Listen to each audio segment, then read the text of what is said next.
നമസ്കാരം. എൻട്രിയുടെ മറ്റൊരു ക്ലാസ്സിലേക്ക് എല്ലാവർക്കും സ്വാഗതം.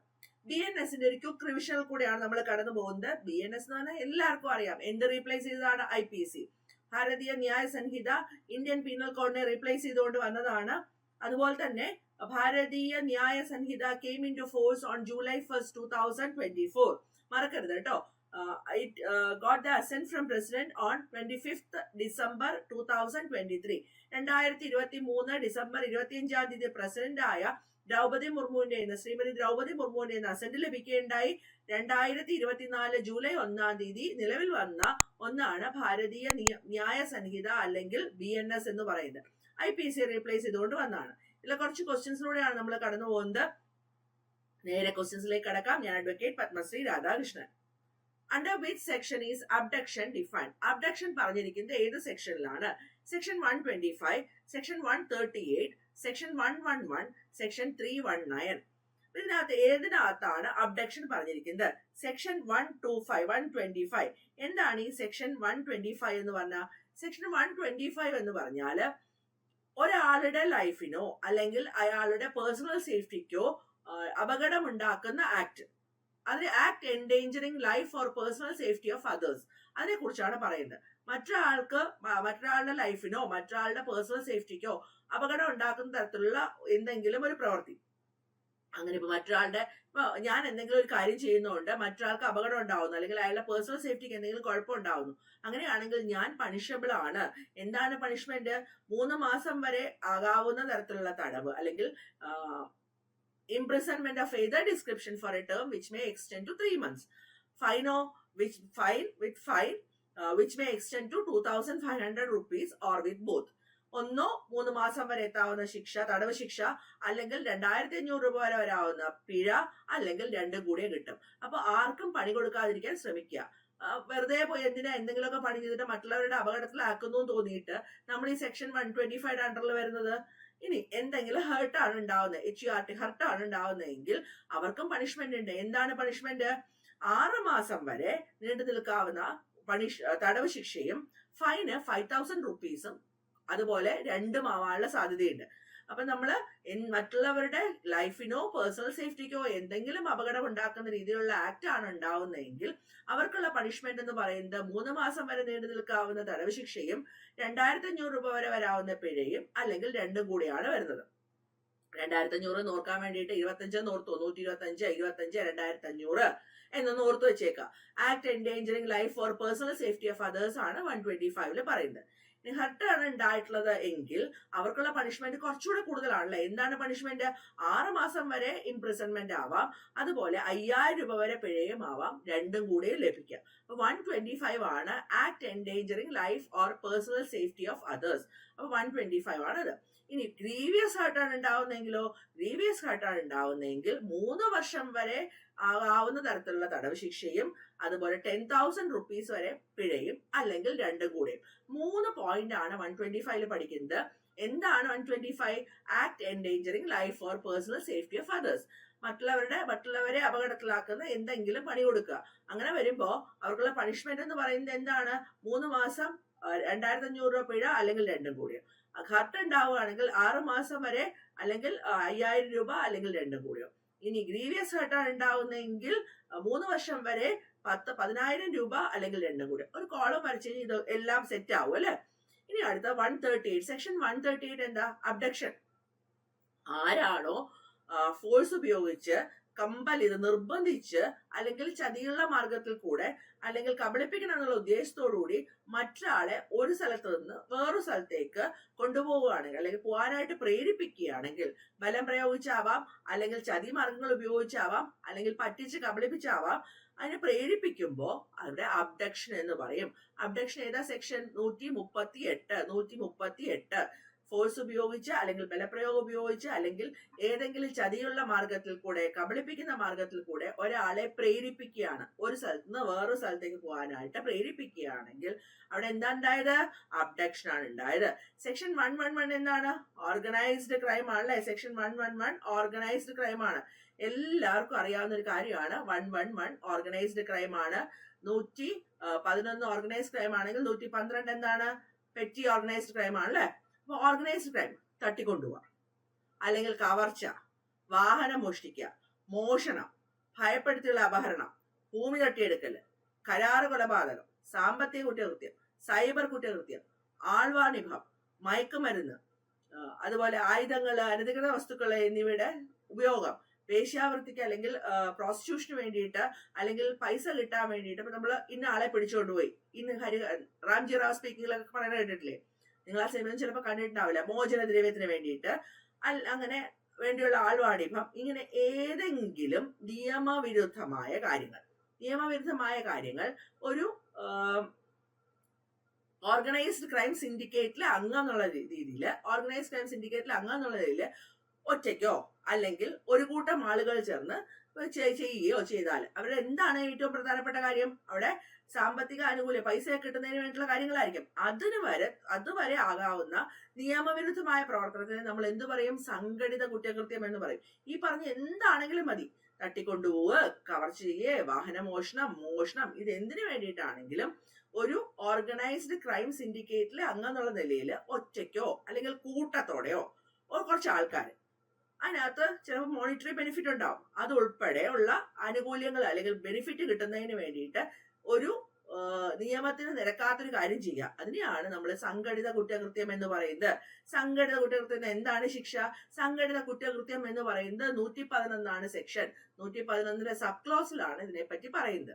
അപ്പൊ 111 സബ് ക്ലോസ് 2 എന്തായിരിക്കും പറയുന്നത്? ഇത് ചെയ്താൽ എന്താ പണിഷ്മെന്റ്? ഇങ്ങനെ ഒരു കുറ്റകൃത്യം, സംഘടിത കുറ്റകൃത്യം അല്ലെങ്കിൽ ഓർഗനൈസ്ഡ് ക്രൈം ചെയ്തിട്ട് ഞാനൊരു കുറെ പേര് ഓർഗനൈസ്ഡ് ക്രൈം ചെയ്യാണ്. അങ്ങനെ ചെയ്യുന്ന ഒരാള്, സംഘടിത കുറ്റകൃത്യം ചെയ്ത ഏതൊരാളും അങ്ങനെ ചെയ്യുന്ന, അല്ലെങ്കിൽ ഞാൻ ചെയ്യുന്ന സമയത്ത് ഞാൻ ചെയ്ത കുറ്റകൃത്യം മറ്റൊരു വ്യക്തിയുടെ മരണത്തിൽ കലാശിച്ചു എന്ന് വരിക. മരണത്തിൽ കലാശിച്ച എന്തായിരിക്കും ശിക്ഷ? വധശിക്ഷ, ജീവപര്യന്തം, കൂടാതെ എന്തായിരിക്കും? 10 ലക്ഷത്തിൽ കുറയാത്ത പിഴ ശിക്ഷയോ ലഭിക്കും. ഇതാണ് 111(2) പറയുന്നത്. അപ്പൊ ഓർഗനൈസ്ഡ് ക്രൈം അല്ലെങ്കിൽ സംഘടിത കുറ്റകൃത്യമാണ് 111 പറയുന്നതെങ്കിൽ 111 പറയുന്നതെങ്കിൽ 111 സബ് ക്ലോസ് 2 പറയുന്നത് സംഘടിത കുറ്റകൃത്യം ചെയ്യുന്ന ഒരാള് ആ കുറ്റകൃത്യം ചെയ്യുമ്പോൾ അയാളുടെ എന്തെങ്കിലും ഒരു പ്രവൃത്തി കാരണം മറ്റേ ആള് മരിച്ചാൽ എന്തായിരിക്കും? വധശിക്ഷ കിട്ടും, ജീവപര്യന്തം കിട്ടും, അല്ലെങ്കിൽ 10 ലക്ഷം രൂപയിൽ കുറയാത്ത പിഴ ശിക്ഷയും ലഭിക്കും.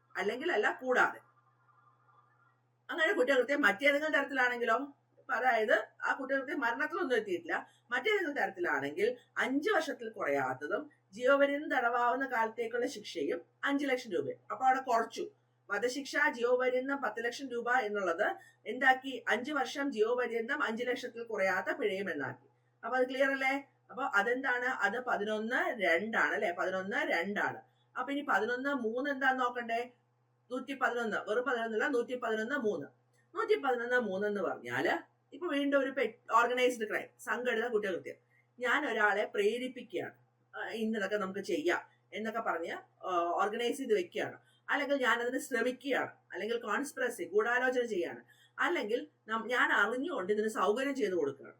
അങ്ങനെയാണെങ്കിൽ നമ്മൾ ഓർഗനൈസ്ഡ് ക്രൈമിന് തയ്യാറെടുക്കുന്ന ഏതൊരു പ്രവൃത്തിയാവാതെ, അതായത് ഞാൻ അത് ചെയ്യാൻ പ്രേരിപ്പിക്കുക, ഞാൻ അത് ചെയ്യാൻ ശ്രമിക്കുക, അല്ലെങ്കിൽ ഞാൻ അതിനുള്ള ഗൂഢാലോചന നടത്തുക, നമുക്കത് ചെയ്യാം എന്നൊക്കെ പറഞ്ഞ് ഞാൻ അത് അറിഞ്ഞുകൊണ്ട് സൗകര്യം ചെയ്തു കൊടുക്കുക. അങ്ങനെ സംഘടിത കുറ്റകൃത്യം അല്ലെങ്കിൽ ഓർഗനൈസ്ഡ് ക്രൈമിന് തയ്യാറെടുക്കുന്ന ഏതെങ്കിലും പ്രവൃത്തിയിൽ ഏർപ്പെട്ടാൽ അത് കുറ്റകരമാണ്. അവിടെ എന്താണ്?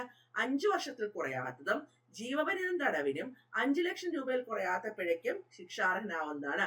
5 വർഷം, ജീവപര്യന്തം വരെ, അതായത് 5ൽ കുറയാത്തതും ജീവപര്യന്തം വരെ ആവാം, 5 ലക്ഷം രൂപയിൽ കുറയാത്ത പിഴയുമാവാം.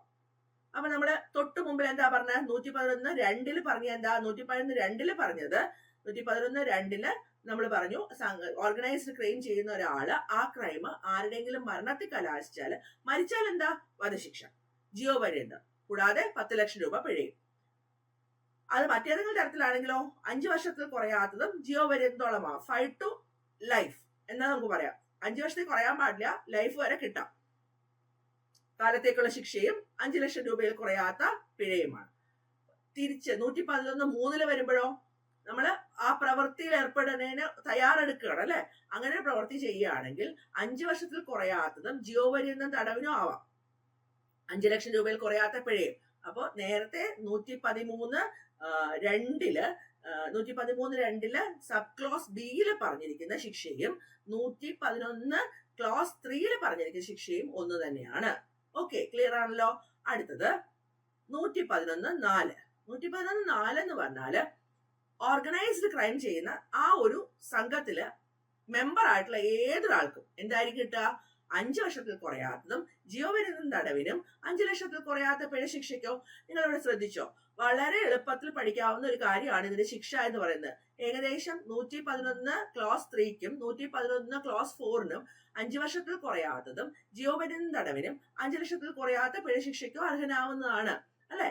അപ്പോ 5 ലക്ഷം തൊട്ടാവാം, അല്ല 5 വർഷം വരെയെങ്കിലും മിനിമം 5 വർഷത്തിൽ കുറയാൻ പാടില്ല. 5 വർഷം അല്ലെങ്കിൽ 5 വർഷത്തിൽ കൂടുതലും, അത് ജീവപര്യന്തം വരെ ആവാം. 5 ലക്ഷത്തിൽ കുറയാത്ത പിഴ ശിക്ഷയ്ക്കോ അർഹനാവുന്നതാണെന്നാ പറയുന്നത്. അപ്പൊ അങ്ങനെ വരുമ്പോ 111 ക്ലോസ് 4 ഒരു സംഘടിത കുറ്റകൃത്യം ചെയ്ത സംഘത്തിൽ അംഗമായിട്ടുള്ള വ്യക്തിക്കും 111 ക്ലോസ് 3 ഒരേ ശിക്ഷയാണ്. ഇനി 111 ക്ലോസ് 5 നമ്മൾ അങ്ങനെ ഒരാളുണ്ട്, ഒരു ഓർഗനൈസ്ഡ് ക്രൈമിൽ അംഗമായിട്ടുള്ള ഒരു മെമ്പർ ആയിട്ടുള്ള ഒരാളുണ്ട്. അയാൾക്ക് ഡെലിബറേറ്റ് ആയിട്ട് അറിഞ്ഞുകൊണ്ട് നമ്മൾ അയാളെ പ്രൊട്ടക്ട് ചെയ്യണം, അല്ലെങ്കിൽ അയാൾക്ക് അഭയം കൊടുക്കുകയാണ്. അങ്ങനെയാണെങ്കിൽ എന്ത് കിട്ടും? ഇപ്പൊ കുറച്ചുകൂടെ കുറയും. 3 വർഷത്തിൽ കുറയാത്തതും എന്നാൽ ജീവപര്യന്തം ആവാം, ആ തടവോ 5 ലക്ഷം രൂപയിൽ കുറയാത്ത പിഴയും. അപ്പൊ 111 ക്ലോസ് 3ക്കും 111 ക്ലോസ് 4നും ഒരേ ശിക്ഷയാണ്. 115 ആവുമ്പോ അങ്ങനെ ചെയ്യുന്ന ഒരാൾക്ക് നമ്മൾ അറിഞ്ഞുകൊണ്ട് ഡെലിബറേറ്റ് ആയിട്ട് നമുക്കറിയാം അയാൾ ഇത് ചെയ്തിട്ടുണ്ട്, എന്നിട്ടും നമ്മൾ അയാളെ പ്രൊട്ടക്ട് ചെയ്യാൻ അഭയം കൊടുക്കുകയാണെങ്കിൽ അങ്ങനെ എന്താ ചെയ്യുന്നത്? അങ്ങനെയുള്ള ആൾക്ക് 3 വർഷത്തിൽ കുറയാത്തതും എന്നാൽ ജീവപര്യന്തത്തോളം ആകാവുന്നതായ തടവോ 5 ലക്ഷം രൂപയിൽ കുറയാത്ത പിഴയുമാണ്. ഇനി 111 ക്ലോസ് 6. ഇനി ഒരു ഓർഗനൈസ്ഡ് ക്രൈം നടത്തി. ആ നടത്തിപ്പില് നടന്നു കഴിയുമ്പോൾ അവിടുന്ന് എന്തെങ്കിലും കിട്ടിയ ഒരു സാധനം, അത് സമ്പാദിച്ചു വെച്ചൊരു സാധനം, ആ സാധനം ഞാൻ കൈവശം വെക്കുകയാണ്. ഞാനൊരു ഓർഗനൈസ്ഡ് ക്രൈം നടത്തിയപ്പോൾ എനിക്കൊരു സാധനം കിട്ടി, അതിൽ നിന്ന് കിട്ടിയതാണ്, അത് ഞാൻ എടുത്ത് സ്വന്തമാക്കി വെച്ചു. അപ്പോഴെന്താ പണിഷ്മെന്റ്? 3 വർഷത്തിൽ കുറയാത്തതും ജീവപര്യന്തത്തോളം ആകാവുന്നതുമായ തടവും 2 ലക്ഷത്തിൽ കുറയാത്ത പിഴയും. അവിടെ ഇയർ തൊട്ട് മുമ്പിൽ നമ്മൾ പറഞ്ഞു 111 ക്ലോസ് 5 നമ്മൾ പറഞ്ഞു 3 വർഷത്തിൽ കുറയാത്തതും അതുപോലെ ജീവപര്യന്തം വരെ ആകാവുന്നതായ തടവും 5 ലക്ഷം രൂപയിൽ കുറയാത്ത പിഴയുമാണ് ഒരു ഓർഗനൈസ്ഡ് ക്രൈമിലെ മെമ്പർക്ക് നമ്മൾ ഡെലിബറേറ്റ് ആയിട്ട് അഭയം കൊടുത്താൽ. 111(6) ഒരു ഓർഗനൈസ്ഡ് ക്രൈമില് ഒരു ഓർഗനൈസ്ഡ് ക്രൈം നടന്നു കഴിഞ്ഞപ്പോ അവിടുന്ന് എന്തോ ഒരു സാധനം കിട്ടി, നമ്മളത് കൈവശം വെച്ചു, നമ്മൾ സമ്പാദിച്ചു വെച്ചു ആ സാധനത്തിനെ. അപ്പൊ അങ്ങനെയാണെങ്കിലുള്ളത് 3 വർഷത്തിൽ കുറയാത്തത് അത് ഏത് വരെ ആവാം? ജീവപര്യന്തം വരെ ആവാം, ലൈഫ് ഇംപ്രിസൺമെന്റ് വരെ ആവാം. അതോടെ കൂടാതെ 2 ലക്ഷം രൂപയിൽ കുറയാത്ത പിഴയും ലഭിക്കും. ഇനി അടുത്ത എന്താ? 111 ക്ലോസ് 7. ഒരു ഓർഗനൈസ്ഡ് ക്രൈമില് ഒരു മെമ്പർ, അയാൾക്ക് നമുക്ക് തൃപ്തികരമായിട്ട് തോന്നാത്ത എന്തെങ്കിലും സ്വത്തുക്കളോ എന്തെങ്കിലുമൊക്കെ കൈവശം വെച്ചിട്ടുണ്ട് ഏതെങ്കിലും സമയത്ത്. ഓർഗനൈസ്ഡ് ക്രൈമിലെ മെമ്പറാണ്. ആ മെമ്പറിന് വേണ്ടിയിട്ട് ഏതെങ്കിലും ഒരു വ്യക്തിയുടെ കയ്യില് കുറച്ച് പൈസയോ അങ്ങനെ സ്വത്തുക്കളോ ഒക്കെ കൈവശം വെച്ചിട്ടുണ്ടെങ്കിൽ അപ്പൊ എന്ത് കിട്ടും? 3 വർഷത്തിൽ കുറയാത്തതും ജീവപര്യന്തം ഇല്ല 10 വർഷത്തോളം ആകാവുന്ന തടവിനും കൂടാതെ 2 ലക്ഷം രൂപയിൽ കുറയാത്ത പിഴയും ലഭിക്കുന്നതാണ്. അപ്പൊ 111 എന്ന് പറയുന്നത് 111 എന്ന് പറയുന്നത് ഓർഗനൈസ്ഡ് ക്രൈം ആണ്. 111 ഓർഗനൈസ് ചെയ്തു അല്ലെ, 3 പേരും കൂടെ ഓർഗനൈസ് ചെയ്തു എന്നുള്ള രീതിയിൽ നമുക്ക് ആലോചിക്കാം. 3 പേരല്ല, എന്നാൽ നമ്മൾ ആലോചിക്കുക കൂട്ടത്തോടെ കുറച്ച് പേര് എന്നുള്ള രീതിയിൽ ആലോചിക്കുകയാണ്. അപ്പൊ ഓർഗനൈസ്ഡ് ക്രൈം, ഓർഗനൈസ് ചെയ്തിട്ട് ക്രൈം നടത്തുകയാണ്. അതിനെയാണ് നമ്മൾ ഓർഗനൈസ്ഡ് ക്രൈം എന്ന് പറയുന്നത്. സെക്ഷൻ 111 മറക്കോ? സെക്ഷൻ 111 ആണ് ഓർഗനൈസ്ഡ് ക്രൈം. ഓക്കെ, ക്ലിയർ ആയിട്ടാണ് ഞാൻ വിചാരിക്കുന്നു. അടുത്ത എന്താ നമ്മൾ പറഞ്ഞത്? സെക്ഷൻ 319. എന്താണ് സെക്ഷൻ 319 പറയുന്നത്? ആൾമാറാട്ടം വഴിയുള്ള ചതിക്കൽ എന്ന് പറയും. എങ്ങനെയാണ്? ചീറ്റിംഗ് ബൈ പേഴ്സണലൈസേഷൻ എന്ന് പറയും അല്ലെ. ചീറ്റിംഗ് ബൈ പേഴ്സണലൈസേഷൻ, ഞാന് മറ്റൊരാള് വേറെ ആരോ ആണെന്ന് ആക്ട് ചെയ്യാണ്, നടിക്കുകയാണ്. അത് അറിഞ്ഞുകൊണ്ട് അല്ലെങ്കിൽ ഞാൻ അറിഞ്ഞുകൊണ്ട് ഒരാളെ മറ്റൊരാൾക്ക് പകരമായി കാണിക്കുകയാണ്. ഇന്ന ആളല്ല എന്ന് നമുക്കറിയാം, എന്നാലും അയാളാണെന്ന് പറഞ്ഞ് അയാൾക്ക് പകരമായിട്ട് കാണിക്കുകയാണ്. അങ്ങനെ ചെയ്യുന്നത് വഴി നമ്മൾ ചീറ്റ് ചെയ്യുകയാണെങ്കിൽ അതെന്താണ്? ആൾമാറാട്ടം നടത്തി എന്ന് പറയാം അല്ലെ. ആൾമാറാട്ടം, ചീറ്റിംഗ് ബൈ പേഴ്സണലൈസേഷൻ എന്ന് പറയാം. അതാണ് 319. ചീറ്റിംഗ് ബൈ പേഴ്സണലൈസേഷൻ ആണ് 319, അതായത് ആൾമാറാട്ടം വഴിയുള്ള ചതിക്കൽ. ഇപ്പൊ ഒരാള് മറ്റൊരാളാണെന്ന് നടിക്കുക, ഞാൻ വേറൊരാളാണെന്ന് നടിക്കുക, അല്ലെങ്കിൽ ഞാൻ അറിഞ്ഞുകൊണ്ട് വേറൊരാൾക്ക് പകരമായിട്ട് കാണിക്കുകയാണ്.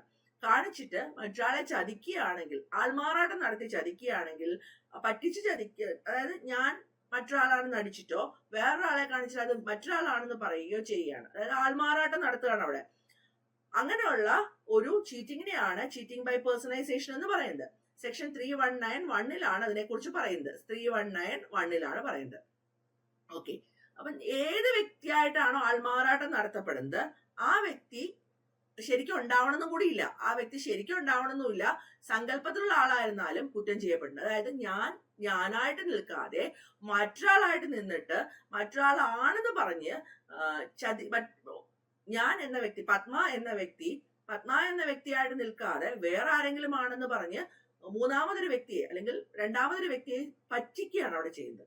ശരിക്കും ഞാൻ പത്മയാണ്, പക്ഷെ പത്മയായിട്ടല്ല നിൽക്കുന്നത്, ഞാൻ മറ്റൊരാളാണെന്ന് പറഞ്ഞ് ആൾമാറാട്ടം നടത്തുകയാണ്, അല്ലെ? ഇപ്പൊ എക്സ് എന്ന് പറഞ്ഞ ഒരാള്, ഞാൻ എപ്പോഴും പറയുന്നുണ്ട്, എക്സാമ്പിൾസും ഇല്ലസ്ട്രേഷൻസും ഒക്കെ അതുപോലെ തന്നെ പഠിച്ചു കഴിഞ്ഞാൽ വളരെ എളുപ്പമാണ് നമുക്ക്. എക്സ് എന്ന് പറഞ്ഞ ആള് അയാളുടെ തന്നെ പേരുള്ള വലിയ പൈസക്കാരനായിട്ടൊരു ബാങ്കറായിട്ട് നടിക്കുകയാണ്. അതായത് എക്സിന്റെ പേരും പൈസക്കാരനായ ബാങ്കറുടെ പേരും ഒന്നാണ്. ബാങ്കർ അവിടെ ഉണ്ടെങ്കിലും പക്ഷെ എക്സ് പറയാണ് ഞാനാണ് ആ പൈസക്കാരനായ ബാങ്കർ. അങ്ങനെ പറഞ്ഞു കഴിയുമ്പോൾ അവിടെ ചീറ്റിംഗ് അല്ലേ? എക്സ് എന്ന് പറയുന്ന വ്യക്തി പൈസക്കാരനായിട്ട് ബാങ്കറായിട്ട് നടിക്കുകയാണ്, അങ്ങനെ അവിടെ ചീറ്റിംഗ് നടത്തി. അതെന്താണ്? ചീറ്റിംഗ് ബൈ പേഴ്സണലൈസേഷൻ ആണ്. ഇനി എക്സ് എന്ന് പറയുന്ന ഒരാള് മരിച്ചു പോയ ഒരാളാണ് വൈ. അപ്പൊ എക്സ് എന്ന് പറയുന്ന ഒരാളാണ്, വൈ എന്ന് പറയുന്ന ഒരാള് മരിച്ചുപോയി. അപ്പൊ എക്സ് പറയാണ് ഞാൻ വൈയാണ് എന്ന് പറഞ്ഞിട്ട് ചതിച്ചു കഴിഞ്ഞാൽ അതിന്റെ അർത്ഥം എന്താ? ആൾമാറാട്ടം നടത്തി ചതിച്ചു എന്നാണ്. ഇപ്പൊ കുറച്ചുകൂടി ക്ലിയർ ആയിട്ടുണ്ടാവുമല്ലോ. ഏറ്റവും നല്ല എക്സാമ്പിൾ ആയിട്ട് പറയുന്നതിന്, എക്സ് എന്ന് പറയുന്ന ഒരു വ്യക്തി അയാളുടെ തന്നെ പേരുള്ള ഒരു വലിയ ബാങ്കറുണ്ട്, പൈസക്കാരനായ ബാങ്കറുണ്ട്, അയാളാണെന്ന് നടിക്കുകയാണ്, എന്നിട്ട് ചതിക്കുകയാണ്. എക്സ് തന്നെയാണ്, പക്ഷെ ചതിക്കുന്നത് എങ്ങനെയാണ്? ഞാൻ വളരെ പൈസക്കാരനായ ഒരു ബാങ്കർ ആണെന്ന് പറഞ്ഞിട്ടാണ് ചതിക്കുന്നത്. അവിടെ എന്താണ്? ചീറ്റിംഗ് ബൈ പേഴ്സണലൈസേഷൻ ആണ്, സെക്ഷൻ 319. ഇനി സെക്ഷൻ 319 ക്ലോസ് 2 എന്താ പറയുന്നത്? അതിനുള്ള പണിഷ്മെന്റ്. അങ്ങനെ ചതിക്കുന്ന ഏതൊരാൾക്കും എന്തായിരിക്കും പണിഷ്മെന്റ്? 5 വർഷത്തോളം ആകാവുന്ന കാലത്തേക്ക് ഏതെങ്കിലും തരത്തിൽപ്പെട്ട തടവ് ശിക്ഷയോ പിഴ ശിക്ഷയോ അല്ലെങ്കിൽ രണ്ടും കൂടിയോ. അപ്പൊ എത്രയാണ്? 5 വർഷത്തോളം ആകാവുന്ന കാലത്തേക്ക് തടവ് ശിക്ഷയോ പിഴ ശിക്ഷയോ അല്ലെങ്കിൽ രണ്ടും കൂടിയോ ലഭിക്കുന്നതായിരിക്കും. അപ്പൊ സെക്ഷൻ 319 നമ്മൾ കുറെ സെക്ഷൻസ് മനസ്സിലാക്കിയല്ലേ? പക്ഷെ നമ്മുടെ ചോദ്യം എന്തായിരുന്നു? Under which section is abduction defined? Abduction അഥവാ അപഹരണം ഏത് സെക്ഷനിലാണ് പറഞ്ഞിട്ടുള്ളത്? ഏത് സെക്ഷനിലാണ്? ഇപ്പൊ 4 സെക്ഷൻസ് നമ്മൾ പഠിച്ചു. ഏത് സെക്ഷനിലാണ് പറഞ്ഞിട്ടുള്ളത്? സെക്ഷൻ 138, സെക്ഷൻ 138 അബ്ഡക്ഷനെ പറ്റി പറഞ്ഞിട്ടുള്ളത്, അല്ലെ? സെക്ഷൻ 138. ഓക്കെ, അടുത്ത ചോദ്യം, which section defines culpable homicide under BNS? ഏത് സെക്ഷനാണ് കൾപ്പബിൾ ഹോമിസൈഡ് പറയുന്നത്? ഞാന് പലപ്പോഴും പറയാറുണ്ട്, കൾപ്പബിൾ ഹോമിസൈഡും മർഡറും, കൾപ്പബിൾ ഹോമിസൈഡിന്റെ പണിഷ്മെന്റും മർഡറിന്റെ പണിഷ്മെന്റും നോക്കിക്കോളാൻ. ഇപ്പൊ section 98 section 100 section 102 section 104 culpable ഹോമിസൈഡിനെ പറ്റി പറയുന്നത്. അപ്പൊ നമുക്ക് നോക്കാല്ലേ, എന്താണ് ഈ കൾപ്പബിൾ ഹോമിസൈഡ് എന്ന് പറയുന്ന സാധനം? വളരെ എല്ലാവർക്കും സംശയം വന്ന് എല്ലാരും ചോദിക്കുന്ന ഒരു ചോദ്യമാണ്, എന്താണ് ഈ കൾപ്പബിൾ ഹോമിസൈഡ്? നമുക്ക് നോക്കാം. സെക്ഷൻ 100 കൾപ്പബിൾ ഹോമിസൈഡ് അല്ലെങ്കിൽ കുറ്റകരമായ നരഹത്യ. ഓക്കെ, അപ്പൊ അതിന് തന്നെ ഉത്തരവായി സെക്ഷൻ 100 കൾപ്പബിൾ ഹോമിസൈഡിനെയാണ് കുറ്റകരമായ നരഹത്യ എന്ന് പറയുന്നത്. ആ കുറ്റകരമായ നരഹത്യ എന്ന് പറഞ്ഞാൽ ഒരു കാര്യം ചെയ്യുന്നു, ആ കാര്യം ചെയ്യുമ്പോൾ മരണം സംഭവിക്കണം അല്ലെങ്കിൽ ആരെങ്കിലും മരിക്കണം എന്ന ഉദ്ദേശത്തോടു കൂടിയോ അല്ലെങ്കിൽ എങ്ങനെയുള്ള ഇഞ്ചുറി ഉണ്ടായാലാണ് മരിക്കുക എന്ന് നമുക്കറിയാം, മരിക്കാൻ ഇടയുള്ളത്, അങ്ങനെയുള്ള ഇഞ്ചുറി ഉണ്ടാക്കണം എന്നുള്ള ഉദ്ദേശത്തോടു കൂടിയോ ഞാൻ അങ്ങനെ ചെയ്താൽ അയാൾക്ക് മരണം സംഭവിക്കുമെന്ന് നമുക്കറിയാം, അങ്ങനെ ചെയ്യുന്നതോ വഴി മരണം സംഭവിക്കുന്ന എന്തിനേയും നമ്മൾ എന്ത് പറയും? കൾപ്പബിൾ ഹോമിസൈഡ് എന്ന് പറയും. ഞാനൊരു കാര്യം ചെയ്തു എന്ന് പറഞ്ഞാല്, ഞാനൊരു കുഴി കുത്തിയിട്ട് ആ കുഴിയുടെ മുകളില് കുറെ വടികളും പുല്ലിന്റെ കട്ടയും ഒക്കെ നിരത്തി കഴിഞ്ഞിട്ട് ഞാൻ വിചാരിച്ചിരിക്കുന്നത് എന്തായാലും ഒരാളെ കൊല്ലണം, സി എന്നൊരാളെ കൊല്ലണം. അപ്പൊ മരണം സംഭവിപ്പിക്കണം എന്ന ഉദ്ദേശത്തോടുകൂടി തന്നെയാണ്, അല്ലെങ്കിൽ മരണം സംഭവിക്കും, കുഴിയുടെ മുകളില് വടിയും പുല്ലിന്റെ കട്ടയൊക്കെ നിരത്തി കഴിഞ്ഞാൽ സി അതിന്റെ മുകളിൽ കൂടെ വന്നാൽ അത് നല്ല ഉറച്ചതാണെന്ന് വിചാരിച്ച് സി ചവിട്ടും. സി ചവിട്ടിയാൽ എന്ത് ചെയ്യും? സി കുഴി വീഴും. സി കുഴി വീണാൽ സി കൊല്ലപ്പെടും അല്ലെ? അറിയാം, നമുക്ക് അറിയാമായിരുന്നിട്ടും ഞാൻ എന്ത് ചെയ്തു? ഒരു കുഴിയുടെ മുകളില് കുറെ വടിയും പുല്ലിന്റെ കട്ടയൊക്കെ നിരത്തി. എന്താ എന്റെ ഉദ്ദേശം? സിയെ കൊല്ലണം, സിയുടെ മരണം സംഭവിക്കണം എന്ന ഉദ്ദേശത്തോടുകൂടി, അല്ലെങ്കിൽ ആ കുഴിക്കകത്ത് വീണാൽ മരണം സംഭവിക്കാൻ ഇടയുണ്ട് എന്ന അറിവോടുകൂടി ഞാൻ അങ്ങനെ ചെയ്യുന്നു.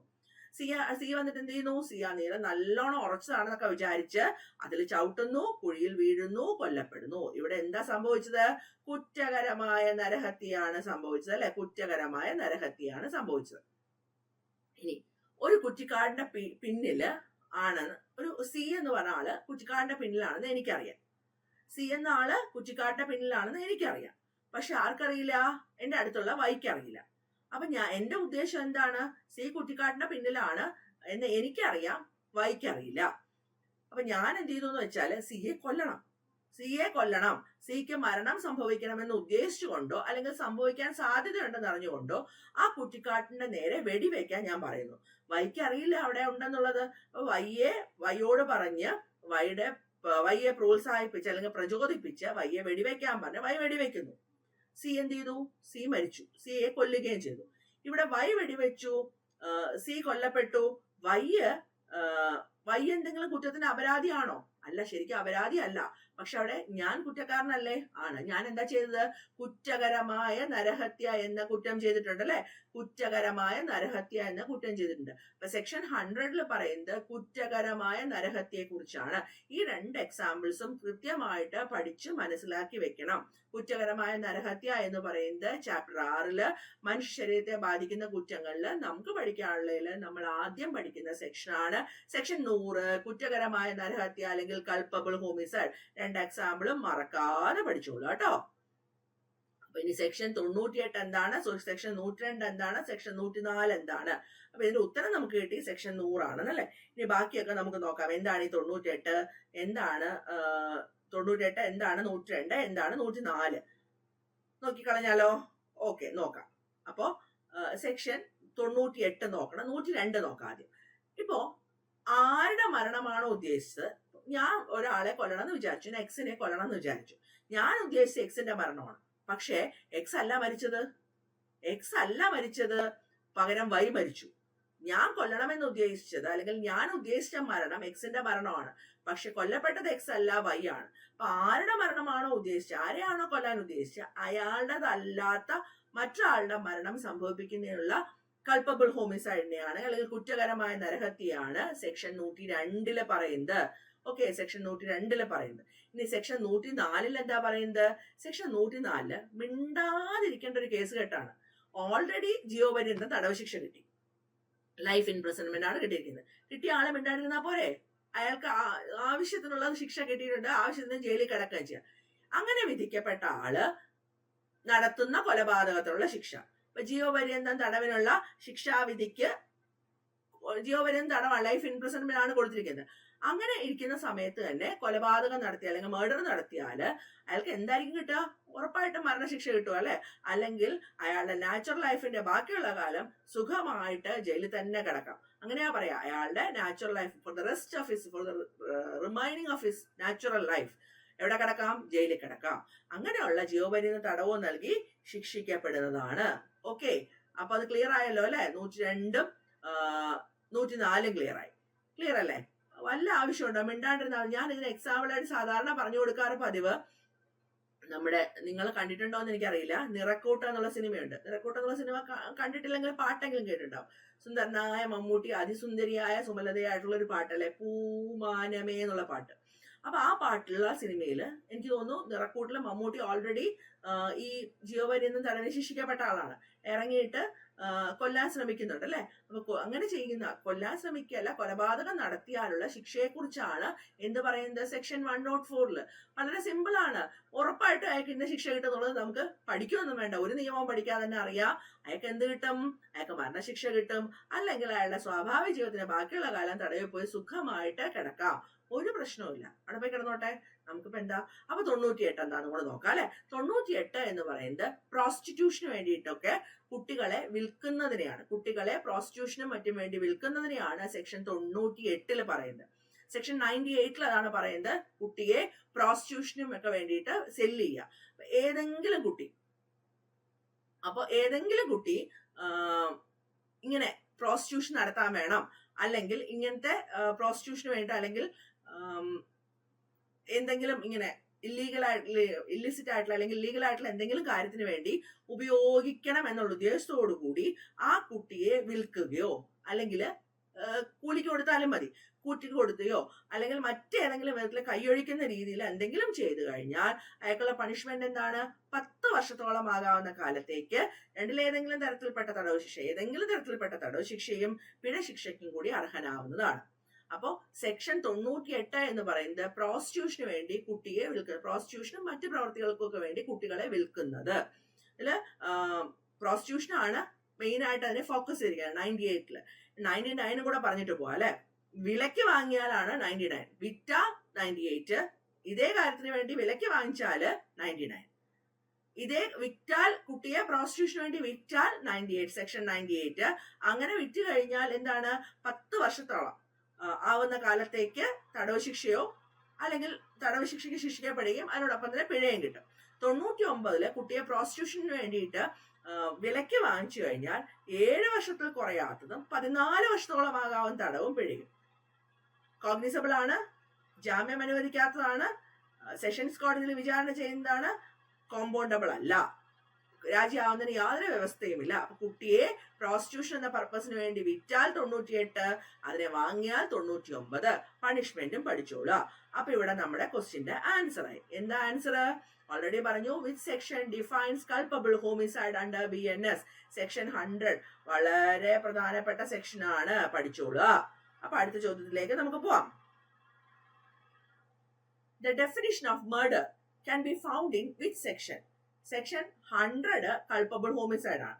ഇതില് മർഡർ, കൊലപാതകം എവിടെ പറയുന്നു? സെക്ഷൻ 101 108 105 107 101 108 105 107 മർഡർ കുറേ പ്രാവശ്യം പറഞ്ഞിട്ടുള്ളതാണ്. 100 കൾപ്പബിൾ ഹോമിസൈഡ് ആണ്. അപ്പൊ നമ്മള് ആ സെക്ഷൻസ് ഒക്കെ 106 വരെയുള്ള സെക്ഷൻസ് ഒക്കെ പല റിവിഷനിലായിട്ട് പറഞ്ഞിട്ടുള്ളതാണ്. നമുക്ക് അറിയുകയും ചെയ്യാം ഈ കാര്യങ്ങൾ. അതുകൊണ്ട് എന്നാലും ഞാൻ പറയാം. ഏത് സെക്ഷനിലാ വരുന്നേ? ഓക്കെ, കൾപ്പബിൾ ഹോമിസൈഡ് വരുന്നത് സെക്ഷൻ 100 അല്ലെ. കൾപ്പബിൾ ഹോമിസൈഡ് വരുന്നത് സെക്ഷൻ 100. അതിനെ നമ്മൾ കൃത്യമായിട്ട് എന്താന്ന് ഞാൻ പറഞ്ഞു തന്നു. അത് കൃത്യമായിട്ട് തന്നെ പഠിക്കണം. വളരെ വളരെ ഇമ്പോർട്ടന്റ് ആണ്. കുറ്റകരമായ നരഹത്യ സെക്ഷൻ 101 പറയുന്നത് എന്താണ്? അവിടെയാണ് മർഡറിനെ കുറിച്ച് പറയുന്നത്. കൊലപാതകത്തെ കുറിച്ച് പറയുന്നത് 101. അതായത് നമ്മൾ നേരത്തെ 100 പറഞ്ഞു കുറ്റകരമായ നരഹത്യ, 101 പറയുന്നത് മർഡർ അല്ലെങ്കിൽ കൊലപാതകം. അപ്പൊ കുറ്റകരമായ നരഹത്യ അല്ലെങ്കിൽ കൾപ്പബിൾ ഹോമിസൈഡ് ആണ് സെക്ഷൻ 100 പറഞ്ഞത്. അപ്പോ അതിന് കീഴില് ഇപ്പൊ നമ്മൾ ഈ പറഞ്ഞതിന് കീഴിൽ അപവാദമായിട്ട് വരുന്ന സംഗതികളിൽ ഒഴികെ എല്ലാത്തിലും കുറ്റകരമായ നരഹത്യ എന്താണ്? കൊലപാതകമാണ്. കുറ്റകരമായ നരഹത്യ കൊലപാതകമാണ്. ഓക്കെ, എപ്പോഴാണെന്നുള്ളതാണ് ഞാൻ പറഞ്ഞത്. സെക്ഷൻ 101 മർഡർ എന്ന് പറയുന്നത്. ഈ മർഡർ എന്ന് പറയുന്നത് കൾപ്പബിൾ ഹോമിസൈഡ് പഠിക്കുന്നത് പോലെ തന്നെ ഇമ്പോർട്ടന്റ് ആണ് മർഡർ പഠിക്കുന്നത് കേട്ടോ. അപ്പൊ അതും പഠിക്കണം, കൾപ്പബിൾ ഹോമിസൈഡ് പഠിക്കണം. അതിന്റെ എന്താ പറയാ, അതിന്റെ ഈ പറഞ്ഞ സെക്ഷൻസിൽ എന്തൊക്കെയാണോ പറയുന്നത് അതൊക്കെ. മർഡർ എന്ന് പറഞ്ഞാൽ except in the cases here in after exempted culpable homicide is murder എന്നാണ് പറയുന്നത്. അതായത് എ എന്നൊരാള്, ഇല്ലസ്ട്രേഷൻ പറഞ്ഞ അപ്പൊ നിങ്ങൾക്ക് കുറച്ച് പെട്ടെന്ന് മനസ്സിലാവും. എ എന്നൊരാള് ഇസഡ് എന്നൊരാളിനെ ഷൂട്ട് ചെയ്യാണ്. ഇസഡിനെ എന്തിനു വേണ്ടിയാണ്? വിത്ത് ഇന്റൻഷൻ ഓഫ് കില്ലിംഗ് ഹിം, കൊല്ലണം എന്ന ഉദ്ദേശത്തോടു കൂടി വെടിവെച്ചു. ഇസഡ് എന്ത് ചെയ്തു? അതിന്റെ ഭാഗമായിട്ട് മരിച്ചുപോയി. എന്ത് ചെയ്തു? മർഡർ നടത്തി അല്ലെ. അപ്പൊ A shoots Z with intention of killing him. Z dies in consequence. A commits murder. അപ്പൊ അതാണ് അതിന്റെ എക്സാമ്പിൾ ആയിട്ട് നമ്മൾ പറയാറുള്ളത്. അപ്പൊ വെടിവെച്ചു, മരിച്ചു അല്ലെ. ഇനി നമുക്ക് എക്സാമ്പിൾ പറയാം. എ എന്ത് ചെയ്തു എന്ന് വെച്ചാല് ഒരു without an excuse fires a loaded cannon into the crowd of persons and kill one of them. A is guilty of murder, although he may not have had premeditated design to kill any particular individual. അതായത് ഒരു കൂട്ടം ആൾക്കാരുണ്ട്, ഒരു കൂട്ടം ആൾക്കാർ നിൽക്കുമ്പോൾ എന്ത് ചെയ്തു, പ്രത്യേകിച്ച് ഒരു കാരണവും കൂടാതെ ലോഡഡ് ആയിട്ടുള്ള ഒരു ഗണ്ണെടുത്ത് ആൾക്കൂട്ടത്തിലേക്ക് വെടിവെച്ചു ഒരാളെ കൊന്നു. എന്താണ്, കൊലപാതകം ചെയ്തു അല്ലെ. അപ്പൊ ഇവിടെ കൊലപാതകം ചെയ്തതായിട്ട് നമുക്ക് കണക്കാക്കാം. മർഡർ ഏതാണ്, സെക്ഷൻ 101 ആണ്. അപ്പൊ 108 എന്താണ്, 105 എന്താണ്, 107 എന്താന്നൊക്കെ നോക്കണ്ടേ. എല്ലാം നോക്കി പോവാം. കുറച്ച് ലെങ്തി ആവും ക്ലാസ്, എന്നാലും നമ്മൾ ഇതൊക്കെ പഠിച്ചങ്ങ് പോവും അല്ലെ. അപ്പൊ നമുക്ക് നോക്കാം അല്ലെ. 104 പറഞ്ഞു, 103 പറഞ്ഞു. 102 എന്താ, 102 എന്ന് പറയുന്നത് ആരുടെ മരണമാണോ ഉദ്ദേശിച്ചത് അയാളുടേതല്ലാത്ത മറ്റൊരാളുടെ മരണം സംഭവിപ്പിക്കുന്നതിനുള്ള കൾപ്പബിൾ ഹോമിസൈഡ് ആണ് 102. ഞാൻ ഒരിക്കൽ പറഞ്ഞുകൊണ്ടാണ് സ്പീഡിൽ പറയുന്നത് കേട്ടോ. 104 എന്താണ്, 104 നിറക്കൂട്ടിലെ മമ്മൂട്ടി ഓർത്തുകൊള്ള ജീവപര്യന്തം തടവ് ശിക്ഷയ്ക്ക് വിധിക്കപ്പെട്ട ആള് നടത്തുന്ന കൊലപാതകത്തിലുള്ള ശിക്ഷയാണ്. അപ്പോ 103 എന്താ, കൊലപാതകത്തിലുള്ള ശിക്ഷയാണ് 103. കൊലപാതകം ഏതിലാണ്, അല്ലെങ്കിൽ മർഡർ ഏതിലാണ്, മർഡർ എന്ന് പറയുന്നത് 101. മർഡറിന്റെ പണിഷ്മെന്റ് ഏതിലാ പറയുന്നത് 103. മർഡർ 101, മർഡറിന്റെ പണിഷ്മെന്റ് 103. മറക്കരുത് കേട്ടോ, മുമ്പ് പല റിവിഷനിലും പറഞ്ഞിട്ടുണ്ട്. ഇനി അടുത്തത് 105 എന്താന്ന് നോക്കാം അല്ലെ. 105 എന്താണ് ഈ 105? കൊലപാതകമാകാത്ത കുറ്റകരമായ നരഹത്യക്കുള്ള ശിക്ഷയാണ് 105. കൊലപാതകമാവാത്ത കുറ്റകരമായ നരഹത്യക്കുള്ള ശിക്ഷയാണ് 105 പറയുന്നത്. അപ്പൊ എന്താണ്, നമ്മൾ എല്ലാ സെക്ഷനും അതിന്റെ പണിഷ്മെന്റുമാണ് പഠിച്ചത്. Punishment for culpable homicide not amounting to murder, അതാണ് സെക്ഷൻ 105 പറയുന്നത്. അതായത് ആരാണോ കൾപ്പബിൾ ഹോമിസൈഡ് നടത്തുന്നത്, culpable homicide not according to murder എന്നാണ് 105 പറയുന്നത്. അപ്പൊ എന്താണ് അത് നമുക്ക് നോക്കാം അല്ലെ. കൾപ്പബിൾ ഹോമിസൈഡ് ആവാത്ത, മർഡർ ആവാത്ത കൾപ്പബിൾ ഹോമിസൈഡ്, അതായത് അവിടെ മർഡർ ആവുന്നില്ല, പക്ഷെ മർഡർ അല്ല, കുറ്റകരമായ നരഹത്യ അല്ലെങ്കിൽ കൾപ്പബിൾ ഹോമിസൈഡ് ആണ്. കൾപ്പബിൾ ഹോമിസൈഡ് അങ്ങനെ സംഭവിക്കുന്ന ഏതൊരാൾക്കും എന്താണ്, ജീവപര്യന്തം തടവ് ശിക്ഷ, 5 വർഷത്തിൽ കുറയാത്തത്, എന്നാൽ 10 വർഷത്തോളം ആകുന്ന കാലത്തേക്കുള്ള തടവ് ശിക്ഷ, പിഴശിക്ഷയും കൂടെ കിട്ടും. ഇതാണ് 105 പറയുന്നത്. 105 ക്ലിയർ ആയെന്ന് വിചാരിക്കുന്നു. ഒരുപാട് പ്രാവശ്യം പറഞ്ഞിട്ടുള്ളതുകൊണ്ടാണ് പിന്നീട് പറയാത്ത കേട്ടോ. അപ്പോ 105 പറയുന്നത് എന്താണെന്ന് വെച്ചാല് കൊലപാതകം, മർഡർ ആവാത്ത കൾപ്പബിൾ ഹോമിസൈഡിന്റെ ശിക്ഷയെ കുറിച്ചാണ് പറയുന്നത്. അപ്പൊ കൾപ്പബിൾ ഹോമിസൈഡ് എന്താന്ന് നമുക്കറിയാം, മർഡർ എന്താന്ന് നമുക്കറിയാം. അപ്പൊ മർഡർ ആവാത്ത കൾപ്പബിൾ ഹോമിസൈഡിന്റെ ശിക്ഷയെ കുറിച്ചാണ് പറയുന്നത്. ആ ശിക്ഷ എന്താന്ന് ചോദിച്ചാല് 5 വർഷത്തിൽ കുറയാത്തതും എന്നാൽ 10 വർഷത്തോളം ആകാവുന്ന കാലത്തേക്ക് തടവ് ശിക്ഷയോ പിഴയോ നൽകും. അതിനകത്ത് ഒരു കാര്യം കൂടെ പറയാം. അതായത് നമ്മൾ മർഡർ ആവാത്ത കൾപ്പബിൾ ഹോമിസൈഡ് ആണ് ചെയ്യുന്നത്. അതായത് കുറ്റകരമായ നരഹത്യ ചെയ്യുന്ന അയാള് മരണം സംഭവിപ്പിച്ച കൃത്യം, അതായത് ഒരാള് മരിച്ചപ്പോ ആ മരണം സംഭവിച്ചത് എന്ത് ചെയ്തിട്ടാണെന്ന് നമുക്കറിയാം. ആ മരണം സംഭവിച്ച ആ പ്രവൃത്തി അല്ലെങ്കിൽ ആ ആക്ട് മരണം സംഭവിക്കുന്നോ, അല്ലെങ്കിൽ എങ്ങനെയുള്ള ഇഞ്ചുറിയാണ് മരണം സംഭവിക്കാൻ ഇടയാക്കുന്നതെന്നോ, അല്ലെങ്കിൽ അങ്ങനെയുള്ള ഇഞ്ചുറി ഉണ്ടാക്കണം എന്നുള്ള ഉദ്ദേശത്തോടു കൂടിയാണോ ചെയ്യുന്നതെങ്കിൽ ജീവപര്യന്തം തടവ് ശിക്ഷയോ, 5 വർഷത്തിൽ കുറയാത്തതും എന്നാൽ 10 വർഷത്തോളം ആകാവുന്ന കാലത്തേക്ക് തടവ് ശിക്ഷയോ പ്ലസ് പിഴയും കിട്ടും.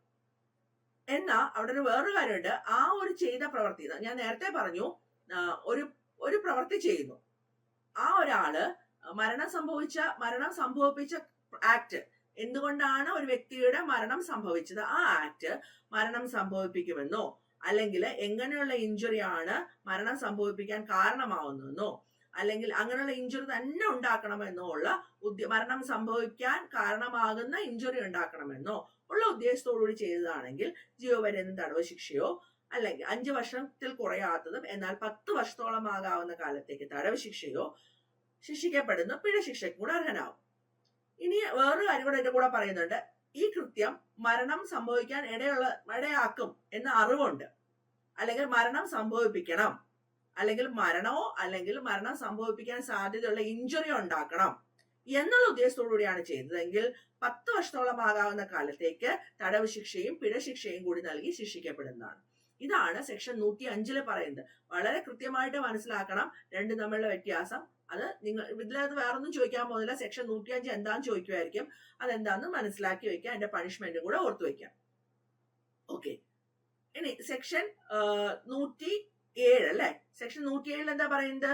ചെറിയ കുട്ടികൾ അല്ലെങ്കിൽ മെന്റലി ഇല്ലായിട്ടുള്ള ആൾക്കാരുടെ അങ്ങനെയുള്ളവരെ നമ്മൾ ആത്മഹത്യക്ക് പ്രേരിപ്പിക്കുക. കുട്ടികളെ ആത്മഹത്യക്ക് പ്രേരിപ്പിക്കുക അല്ലെങ്കിൽ മെന്റലി ഇല്ലായിട്ടുള്ള ആൾക്കാരെ ആത്മഹത്യക്ക് പ്രേരിപ്പിക്കുക വല്ല ആവശ്യമുണ്ടോ? അപ്പൊ കുട്ടികളെയോ അല്ലെങ്കിൽ മെന്റലി ഇല്ലായിട്ടുള്ള ആൾക്കാരെയോ ലഹരി പിടിച്ച അവസ്ഥയിൽ അങ്ങനെയുള്ള അവസ്ഥയിലുള്ള ആൾക്കാരെയോ ആത്മഹത്യ ചെയ്യുന്നുവെങ്കിൽ ആ ആത്മഹത്യക്ക് ഒരു പ്രേരണ കൊടുക്കുകയാണ്. ആ ആത്മഹത്യ ചെയ്തോ എന്നുള്ള ഒരു പ്രേരണ കൊടുക്കണം, അല്ലെങ്കിൽ അതിനുള്ള ഒരു സാഹചര്യം പ്രേരണ ഉണ്ടാക്കി കൊടുക്കുകയാണെങ്കിൽ അങ്ങനെ ഉണ്ടാക്കുന്ന ഏതൊരാൾക്കും മരണശിക്ഷ, ജീവപര്യന്തം തടവ് ശിക്ഷ, 10 വർഷത്തിൽ കുറയാത്ത കാലത്തേക്കുള്ള തടവ് ശിക്ഷ, അതോടൊപ്പം തന്നെ പിഴയും കിട്ടും. അപ്പൊ 107 അതാണ് പറയുന്നത്. നമ്മള് കുട്ടികളുടെ അല്ലെങ്കിൽ മെന്റലി ഇല്ലായിട്ടുള്ള ചിത്തഭ്രമം, ഒരു മെന്റൽ ഇതുള്ള ആൾക്കാരുണ്ടാവുമല്ലോ, അങ്ങനെയുള്ള ആൾക്കാരുടെ ആത്മഹത്യക്ക് പ്രേരണ നൽകുക. അതായത് നോർമൽ അല്ലാത്ത ആൾക്കാരുടെ, കുട്ടികളുടെയൊക്കെ ആത്മഹത്യക്ക് നമ്മൾ പ്രേരണ നൽകുക, നമ്മളൊരു കാരണമാകുന്നു എങ്കിൽ അങ്ങനെയുള്ള ആൾക്കാർക്ക് കിട്ടുന്ന ശിക്ഷ എന്ന് പറയുന്നത് മരണശിക്ഷയോ അല്ലെങ്കിൽ ജീവപര്യന്തം തടവോ അല്ലെങ്കിൽ 10 വർഷത്തിൽ കുറയാത്ത കാലത്തേക്ക് തടവ് ശിക്ഷയോ പിഴയും കൂടെ കിട്ടുമായിരിക്കും. അപ്പൊ 108 എന്താണ്? 108 എന്ന് പറഞ്ഞാൽ ആത്മഹത്യക്ക് പ്രേരണ നൽകൽ, സൂയിസൈഡ് ചെയ്യാനായിട്ട് അബേറ്റ് ചെയ്യുക, പ്രേരിപ്പിക്കുക. ഏതെങ്കിലും ഒരാള് സൂയിസൈഡ് ചെയ്യാൻ പോവാണ്, അങ്ങനെ സൂയിസൈഡ് ചെയ്യാൻ പോകുന്ന ആൾക്കാർക്ക് നമ്മൾ പ്രേരണ നൽകുകയാണ്. പ്രേരണ ചെയ്തോ, കുഴപ്പമൊന്നുമില്ല, ചെയ്തോ എന്നുള്ള രീതിയിൽ, അല്ലെങ്കിൽ അതിനുള്ള കാരണക്കാരാവുകയാണ്. പ്രേരണ നൽകുന്ന ഏതൊരാൾക്കും എന്താണ് ശിക്ഷ കിട്ടുക? 10 വർഷത്തോളം ആകാവുന്ന കാലത്തേക്ക് തടവ് ശിക്ഷ നൽകി ശിക്ഷിക്കപ്പെടുന്നതും പിഴ ശിക്ഷ കിട്ടുന്നതുമായിരിക്കും. ഓക്കെ, അപ്പൊ 107 ഞാൻ പറഞ്ഞ 107 കുട്ടിയായിരിക്കണം അല്ലെങ്കിൽ മെന്റലി ഇല്ലായിട്ടുള്ള ആൾക്കാരായിരിക്കണം. അങ്ങനെയുള്ളവരെ പ്രേരിപ്പിക്കുന്നതിനുള്ള ശിക്ഷയാണ്. അങ്ങനെയുള്ള ശിക്ഷ എന്താ? അത് മരണശിക്ഷയാവാം, ജീവപര്യന്തം തടവ് ശിക്ഷയാവാം, 10 വർഷത്തിൽ കുറയാത്ത കാലത്തേക്ക് തടവ് ശിക്ഷ നൽകും, പ്ലസ് പിഴയുമായിരിക്കാം. പിഴ ശിക്ഷയ്ക്ക് കൂടെ അർഹനാവുന്നതാണ്. 108 ആണെങ്കിൽ ആത്മഹത്യക്കാണ് പ്രേരണ നൽകുന്നത്. അവിടെ കുട്ടി മെന്റലി ഇല്ലായിട്ടുള്ള ആള് എന്നൊന്നുമില്ല. ഏതെങ്കിലും ഒരാൾ ആത്മഹത്യ ചെയ്യാനായിട്ട് സൂയിസൈഡ് ചെയ്യാൻ പോകുന്നെങ്കിൽ അയാളെ പ്രേരിപ്പിക്കുകയാണെങ്കിൽ അയാൾക്ക് കിട്ടാവുന്ന ശിക്ഷ എന്താണ്? 10 വർഷത്തോളം ആകാവുന്ന കാലത്തേക്ക് തടവ് ശിക്ഷയും അതുപോലെ പിഴ ശിക്ഷയ്ക്കും കൂടെ അർഹനാവുന്നതാണ് അല്ലെ. ഓക്കെ, അപ്പൊ അത് പറഞ്ഞു. നമ്മള് ആ സെക്ഷൻസും കഴിഞ്ഞു. ഇവിടെ എന്താണ്? സെക്ഷൻ 101 പറഞ്ഞു, 108 പറഞ്ഞു, 105 പറഞ്ഞു, 107 പറഞ്ഞു. അടുത്തതാണ് the provision for attempt to murder in BNS is in which section? Section 107, 108, 109, 98. ഏത് സെക്ഷനിലാണ് the provision for attempt to murder? Murder ചെയ്യാനുള്ള അറ്റംപ്റ്റ് ഏത് സെക്ഷനിലാണ് പറയുന്നത്? ഇതിലാ പറയുന്നത് 109 സെക്ഷൻ 109. കൊലപാതകത്തിനുള്ള അറ്റംപ്റ്റ് അല്ലെങ്കിൽ മർഡറിനുള്ള ഒരു ശ്രമം, അറ്റംപ്റ്റ് നടത്തുകയാണ്. നമ്മൾ അറിഞ്ഞുകൊണ്ട് ഒരാളെ നമ്മുടെ ഒരു ആക്ട് അല്ലെങ്കിൽ നമ്മുടെ ഒരു പ്രവൃത്തി അല്ലെങ്കിൽ നമ്മുടെ ഒരു കൃത്യം അത് നമ്മൾ അറിഞ്ഞുകൊണ്ട് നമ്മുടെ അറിവോടുകൂടി ചെയ്താൽ മരണത്തിന് കാരണമാവും അല്ലെ. അപ്പൊ അങ്ങനെ കാരണമാവുകയാണ്. അങ്ങനെയുള്ള ഉദ്ദേശത്തോടുകൂടി അല്ലെങ്കിൽ അങ്ങനെയുള്ള അറിവോടുകൂടി ചെയ്യുന്ന ഏതൊരാളും 10 വർഷത്തെ തടവും പിഴയും ലഭിക്കുന്നതാണ് എന്ന് പറയുന്നതാണ് സെക്ഷൻ 109. സെക്ഷൻ 109. അപ്പൊ 109 ആയി. Provision for attempt to murder in BNS is in which section? 109. ചിലതൊക്കെ പറഞ്ഞിട്ടുള്ളതുകൊണ്ടാണ് ബാക്കി പറയാത്തത് കേട്ടോ. Section that broadly defines hurt under BNS is 114, 114, 115, 116, 117. ഏതിനാണ് നമ്മൾ hurt? Section that broadly defines hurt under BNS is 114, 114, 115, 116, 117. ഏതിനകത്താണ് നമ്മളിത് പറയുന്നത് നോക്കാം. നമ്മള് 111, 112, 113, 114 ഒക്കെ പഠിച്ചു അല്ലെ. പഠിച്ചപ്പോ നിങ്ങള് എന്താ പറയാ കുറെ കാര്യങ്ങൾ അതിനകത്ത് പഠിച്ചു. അപ്പൊ നമുക്ക് 114 എന്താന്ന് നോക്കാം. 111 എന്താണ്? ഓർഗനൈസ്ഡ് ക്രൈം അല്ലെ. 114 എന്ന് പറഞ്ഞാൽ നമ്മള് ദേഹോപദ്രവം, ഏതെങ്കിലും ഒരാൾക്ക് ബോഡ്ലി പെയിനോ അല്ലെങ്കിൽ എന്തെങ്കിലും രോഗമോ അല്ലെങ്കിൽ എന്തെങ്കിലും ഒരു ദേഹോപദ്രവം ഏൽപ്പിക്കുന്നതിനെയാണ് നമ്മൾ സെക്ഷൻ 114 പറയുന്നത്. സെക്ഷൻ 114 പറയുന്നത് ബോഡ്ലി പെയിൻ ഉണ്ടാക്കാം, നമ്മുടെ ഒരു ആക്ട് കൊണ്ട് മറ്റൊരാൾക്ക് ബോഡി പെയിൻ ഉണ്ടാക്കാം, അല്ലെങ്കിൽ അയാൾക്ക് എന്തെങ്കിലും വേദനകൾ ഉണ്ടാക്കാം. അങ്ങനെ ഉണ്ടാക്കുന്ന അവസ്ഥ, ബോഡി പെയിന്, ഡിസീസ്, ഇൻഫേർമിറ്റി, ഇതൊക്കെ ഉണ്ടാക്കുകയാണെങ്കിൽ നമ്മൾ അതിനെ എന്ത് പറയും? അതിനെ ഹർട്ട് എന്ന് പറയും, അല്ലെ? അപ്പൊ 115 എന്താ പറയുന്നത്? Voluntarily causing hurt. Voluntarily causing hurt ആണ് നമ്മൾ അറിഞ്ഞുകൊണ്ട് വോളണ്ടറിലി നടത്തുന്ന കാര്യത്തിനെയാണ് വോളണ്ടറിലി കോസിങ് ഹർട്ട് ആണ് 115 പറയുന്നത്. നമ്മൾ അറിഞ്ഞുകൊണ്ട് വോളണ്ടറി ആയിട്ട് നമ്മളൊരു കാര്യം ചെയ്യുന്നു. ആ കാര്യം ചെയ്യുമ്പോൾ മറ്റൊരാളെ ഹർട്ട് ഉണ്ടാക്കണം, മറ്റൊരാളെ ഉപദ്രവിക്കണം, ദേഹോപദ്രവം ചെയ്യിപ്പിക്കണം എന്ന ഉദ്ദേശത്തോടുകൂടി, അല്ലെങ്കിൽ നമ്മൾ ചെയ്യുന്ന ആ പ്രവൃത്തി കൊണ്ട് അയാൾക്ക് ദേഹോപദ്രവം ഉണ്ടാവും നമുക്കറിയാം, അറിഞ്ഞുകൊണ്ട് നമ്മൾ ചെയ്യുന്നതിനെയാണ് വോളണ്ടറിലി ഹർട്ട് ചെയ്യുക എന്ന് പറയുന്നത്. വോളണ്ടറിലി ഹർട്ട് ചെയ്യുക എന്ന് പറയുന്നത്. അപ്പൊ 115 115 അങ്ങനെ പറയുന്നത്. അപ്പൊ 115 ക്ലോസ് 2 എന്ന് പറയുന്നുണ്ട്. 115 ക്ലോസ് 2 പറയുന്നത് 122 സെക്ഷൻ 122 ഒന്നാമത്തെ സബ്സെക്ഷൻ അനുസരിച്ച് അതിൽ ഒഴിച്ച് 122 സെക്ഷനിലെ സെക്ഷൻ 122 ഫസ്റ്റ് സബ്സെക്ഷൻ പ്രകാരം എന്താണോ പറഞ്ഞിരിക്കുന്നത് അതിൽ ഒഴികെ നമ്മൾ വോളണ്ടറി ഹർട്ട് ചെയ്യുന്ന ഏതൊരാൾക്കും 1 വർഷത്തോളം തടവ് ശിക്ഷയോ, 1 വർഷം വരെ ആവുന്ന 1 വർഷത്തോളം ആകാവുന്ന കാലത്തേക്ക് തടവ് ശിക്ഷയോ, 10,000 രൂപ വരെയുള്ള പിഴശിക്ഷയോ അല്ലെങ്കിൽ രണ്ടും കൂടിയോ നൽകി ശിക്ഷിക്കപ്പെടുന്നതാണ് എന്നാണ് പറയുന്നത്. ഓക്കെ, അതാണ് 115 എന്ന് പറയുന്നത്. 117 അതായത് 117 എന്താണെന്നറിയോ? നമ്മള് വോളണ്ടറിലി അറിഞ്ഞുകൊണ്ട് ഗ്രീവിയസ് ഹർട്ട്, അറിഞ്ഞുകൊണ്ട് നമ്മൾ ഗ്രീവിയസ് ഹർട്ട് ചെയ്യുന്നതിനെയാണ് 117 പറയുന്നത്. ഓക്കെ, 114 ആയി, 115 ആയി, 116 അപ്പൊ എന്തായിരിക്കും? ഗ്രീവിയസ് ഹർട്ട് ആയിരിക്കും, അല്ലെ? 116 എന്ന് പറഞ്ഞാൽ ഗ്രീവിയസ് ഹർട്ട് ആയിരിക്കും. ഗ്രീവിയസ് ഹർട്ട് എന്ന് പറഞ്ഞാല് ഇമാസ്കുലേഷൻ ചെയ്യുക, അതുപോലെ നമ്മുടെ ഏതെങ്കിലും ജോയിന്റോ അങ്ങനത്തെ കാര്യങ്ങളിൽ ഉണ്ടാവുക, പെർമനന്റ് ആയിട്ട് ഇമ്പയർമെന്റ് ഉണ്ടാക്കുക, മുഖത്തിന് ഡിസ്ഫിഗറേഷൻ ഉണ്ടാക്കുക, ഗ്രീവിയസ് ആയിട്ടുള്ള ഹേർട്ട് ഉണ്ടാക്കുന്നതിനെയാണ് നമ്മൾ 116 പറയുന്നത്. അപ്പൊ 117 എന്ത് പറയും? 116 ഗ്രീവിയസ് ഹേർട്ടിനെ കുറിച്ച് പറയുകയാണെങ്കിൽ വോളണ്ടറിലി കോസിങ് ഗ്രീവിയസ് ഹേർട്ട് ആണ് 117 പറയുന്നത്. വോളണ്ടറിലി അറിഞ്ഞുകൊണ്ട് മനഃപൂർവ്വം നമ്മൾ ഉപദ്രവിക്കുകയാണെങ്കിൽ അതിനെയാണ് നമ്മൾ 117 പറയുന്നത്. നമ്മൾ വോളണ്ടറിലി ഗ്രീവിയസ് ആയിട്ട് ഹേർട്ട് ചെയ്യുന്നതിനെ നമ്മൾ അങ്ങനെ പറയുന്നു. സെക്ഷൻ 117 എന്താ പറയുന്നത്? നമ്മൾ മനഃപൂർവ്വം വോളണ്ടറിലി ആണ് ഗ്രീവിയസ് ഹർട്ട് ഉണ്ടാക്കുന്നത്. അതിനെയാണ് വോളണ്ടറിലി കോസിങ് ഗ്രീവിയസ് ഹർട്ട്, അതിനെയാണ് സെക്ഷൻ 117 പറയുന്നത്. അതായത്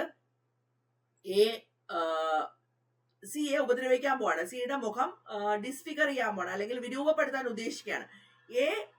നല്ലൊരു അടി കൊടുക്കുകയാണ് സിക്ക്, സിയുടെ മുഖത്തിട്ടാണ് അടി കൊടുക്കുന്നത്. അത് ഒരുപക്ഷെ വിരൂപത്തിലാക്കില്ല, അല്ലെങ്കിൽ ആ രൂപമാറ്റം അല്ലെങ്കിൽ മുഖത്തിന് എന്തെങ്കിലും കുഴപ്പമുണ്ടാവില്ല. പക്ഷേ 15 ദിവസത്തേക്ക് സിവിയർ ആയിട്ടുള്ള ബോഡി പെയിൻ ഉണ്ടാവാനുള്ള ഒരു അവസ്ഥയിലേക്ക് സിയെ അത് നയിക്കുന്നു. അങ്ങനെ വരികയാണെങ്കിൽ നമുക്ക് എന്ത് പറയാം? A has voluntarily caused grievous hurt. A മനഃപൂർവ്വം അറിഞ്ഞുകൊണ്ട് ഗ്രീവിയസ് ഹർട്ട് ഉണ്ടാക്കിയിരിക്കുന്നു. ഇതാണ് വോളണ്ടറിലി കോസിങ് ഗ്രീവിയസ് ഹർട്ട് എന്ന് പറയുന്നത്. വോളണ്ടറിലി കോസിങ് ഗ്രീവിയസ് ഹർട്ട് ആണ് സെക്ഷൻ 117 എന്ന് പറയുന്നത്.